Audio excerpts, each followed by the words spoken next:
Hello everybody, welcome to Nature's People. Thank you for tuning in. Today's video will talk about what happens to your body if you fast for 7 days. I'll take you deep into the Odyssey, a treacherous journey, and explaining you, breaking down step by step what happens to our bodies when you fast for 7 days. Without further ado, I'll just get right into it. So fasting is a really profound thing that happens to our bodies, but more therapeutic so to the brain than any other organ to our bodies, because the brain is a very nutrient sensitive organ. So the brain is constantly regulating the amount of glucose in our blood, amount of nutrients, amount of protein and all that.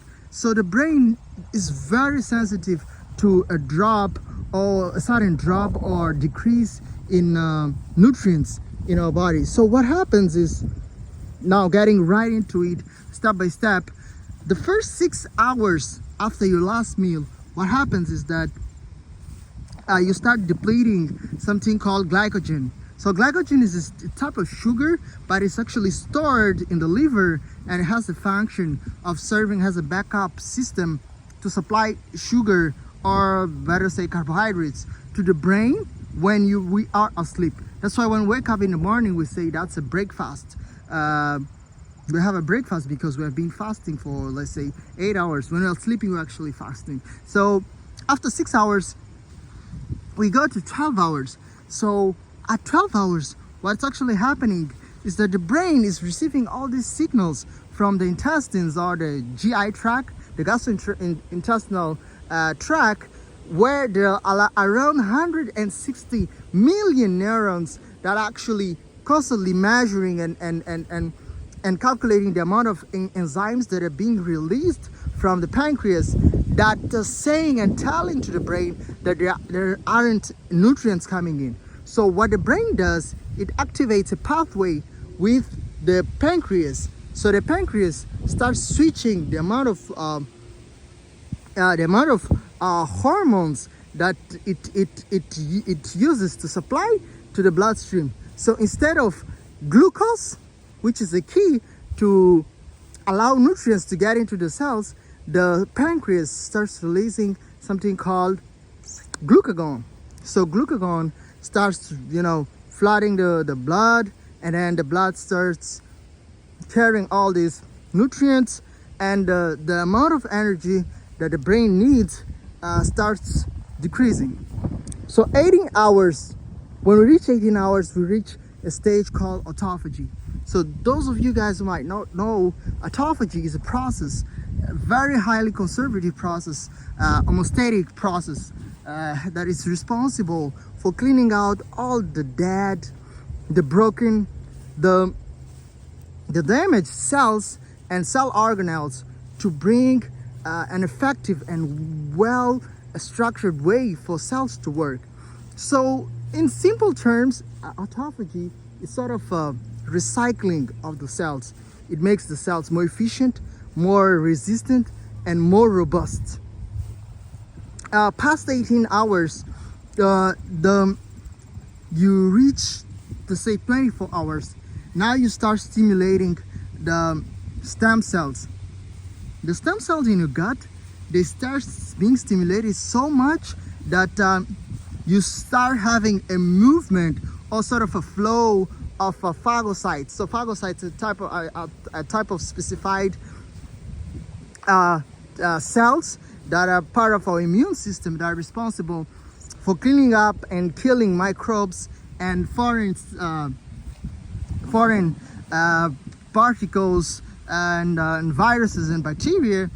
They start flowing into the gut, where there are stem cells, to suck in nutrients and feed and get robust. And then when that happens, your immune system starts collapsing. It goes down.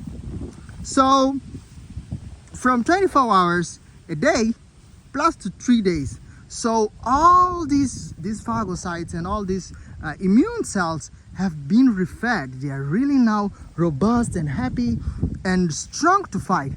They now start leaving the gut and the bone marrow they start returning into the bloodstream, finding and hoovering up for everything that can be infectious and deadly to the body, ready to eat it and to clean it up. So because fasting is so profound to the brain starts undergoing a process called neurogenesis. So the brain, because it's at the stress mode. Remember, I specified in the beginning that the brain was very sensitive to sudden drop in nutrients in the bloodstream.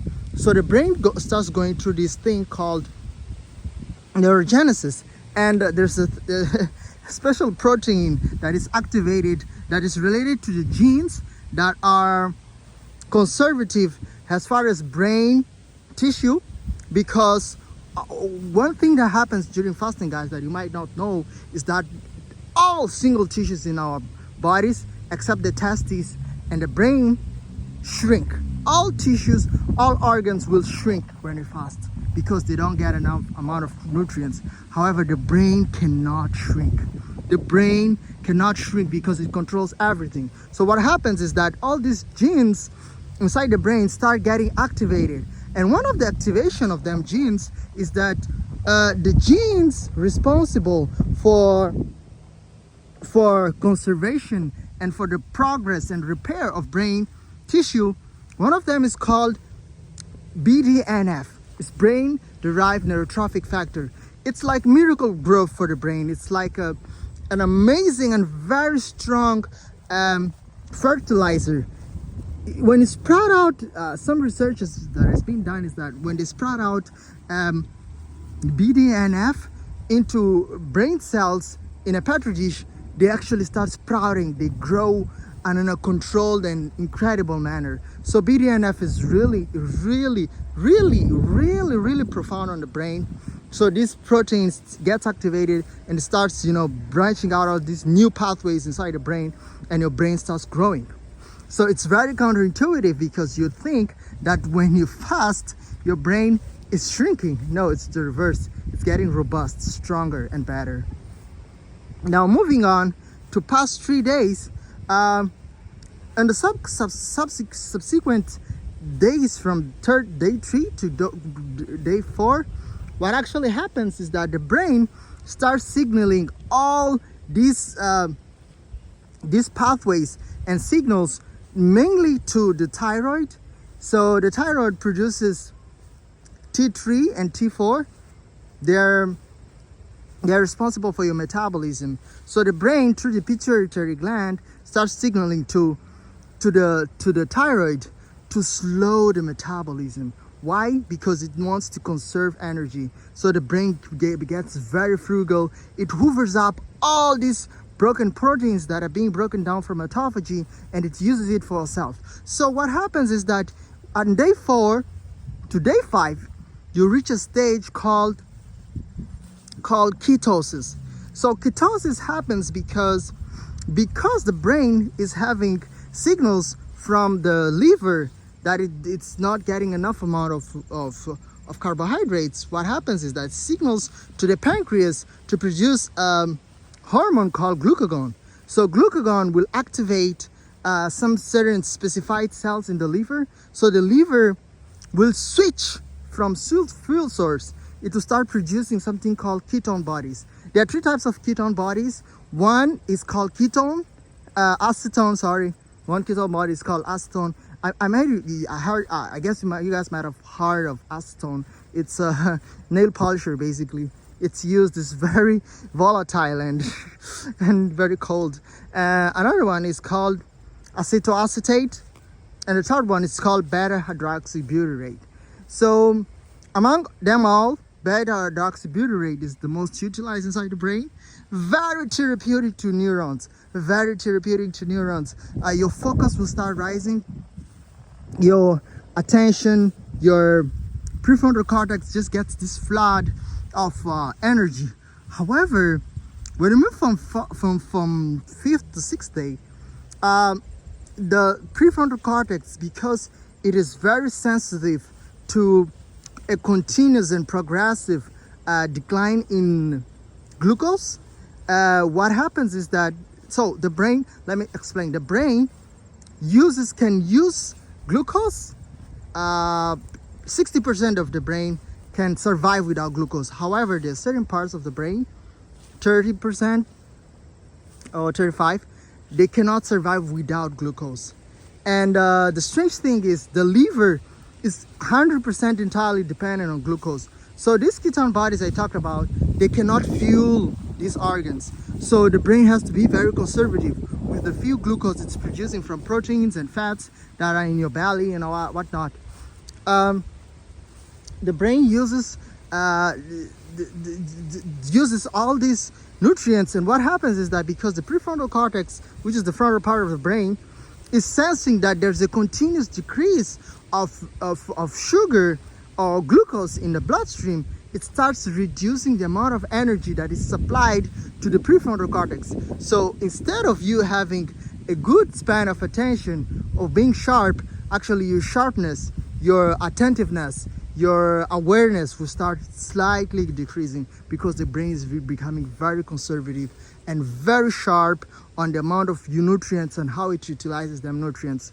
And when you reach the seventh day, the brain now goes into a full week without food. What it does, it starts signaling all these pathways that are really stringent and really strong on activating the survival mode, and it keeps you in a state of continuous awareness. So you start losing sleep, you become insomniac, and then past 7 days, now you can eat, you can refeed.